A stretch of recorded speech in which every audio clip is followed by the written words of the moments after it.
My boss looked me dead in the eye and said, "You're great at what you do, Jenna, but you're just not leadership material." That one sentence, calm, dismissive, and dripping with arrogance, changed everything for me, because in that moment, I realized loyalty meant nothing in that place. I used to believe that if you worked hard, stayed late, and kept your head down, people would notice. Well, they did notice, and they used me.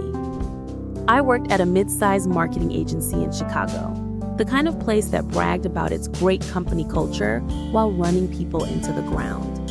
Free coffee, fake smiles, and endless team-building days that really just meant unpaid overtime. I was a senior project manager, the person who kept everything from falling apart while everyone else played visionary. Then came Derek, my new department head. Tall, confident, charming, and absolutely full of himself. The kind of man who could talk for hours without saying anything meaningful, and somehow make everyone think he was brilliant. At first, I didn't mind him. He complimented my work, said he appreciated my attention to detail. But soon, it became a pattern. He'd praise me in private, then steal my credit in every meeting. "Oh, this was Derek's idea," they'd say. "Derek really nailed this campaign." The new client pitch? Derek's leadership. The $1 million project?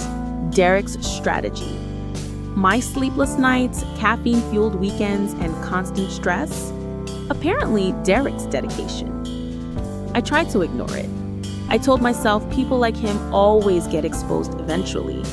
But then the company announced a new director of strategy position. Everyone said it was mine. I'd earned it. I had put in years of hard work, loyalty, and sacrifice. But when the announcement email went out, it wasn't my name. It was Derek's. The next morning, he called me into his new glass-walled office. He sat there smiling like he just won the lottery. "Don't take it personally," he said. "You're great at what you do, but you're just not leadership material." I felt my heart sink. But I smiled, congratulated him, and walked out of that office with my hands trembling. That night, I sat on my couch staring at my laptop and made a quiet promise to myself. I wasn't going to quit. I wasn't going to cry. I was going to make him pay. Months later, our agency landed its biggest client yet, a luxury fashion brand worth millions. Derek was technically in charge, but everyone knew who was doing the work.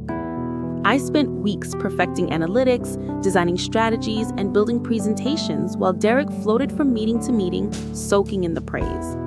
But this time, I kept every email, every file version, every timestamp, proof that I was the one behind every success. Then one Friday afternoon, Derek came to my desk, acting casual. "Hey, Jenna," he said, handing me a folder. "I just need you to sign off on these reports for the board. You did the analysis, right?" I opened the folder and my stomach dropped. The numbers were fake. He had completely altered the data, inflating results to make himself look good. If I signed, it would be my signature on a fraudulent report. I looked up, smiled, and said, "Sure, I'll take a look." Then quietly scanned every page, took pictures, and saved digital copies to my drive. The following Monday, HR called me in. My heart raced as I walked down that hallway. I knew something was off. Inside sat Derek, pretending to look serious, his eyes full of fake regret. "We've had some concerns about your attitude lately. You've been difficult with clients, missing deadlines, not collaborating. We have to let you go." I wanted to laugh. He was firing me to protect himself, to erase the only person who knew what he'd done. I signed the papers, packed my things, and walked out of that office. But as I left, something inside me felt peaceful. Because he thought he'd won, but I had everything I needed.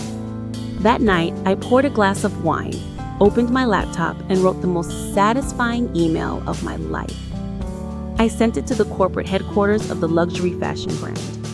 I attached everything: the falsified reports, Derek's messages admitting he changed the numbers, screenshots of him saying, "The client will never know." I didn't even sign my name. I ended it with one line: You deserve to know what your agency's been doing with your money. 2 weeks later, the storm hit. The client canceled their contract immediately, costing the company millions. The board launched an internal investigation, and Derek's name was everywhere. Turns out, he'd been faking numbers for months, sometimes even years. He was fired on the spot and escorted out of the building by security. The same glass walls he used to look down on people through now reflected his humiliation as he packed his things in silence. And the best part? His reputation was destroyed. News spread fast in the marketing world. Nobody wanted to hire a liar. Meanwhile, I got a call from HR. They said the board had realized there'd been a misunderstanding. They offered me a generous settlement and a glowing letter of recommendation to keep quiet. I took both, smiled, and moved on. 3 months later, I started my own small agency with 2 former coworkers who'd also had enough of Derek's nonsense.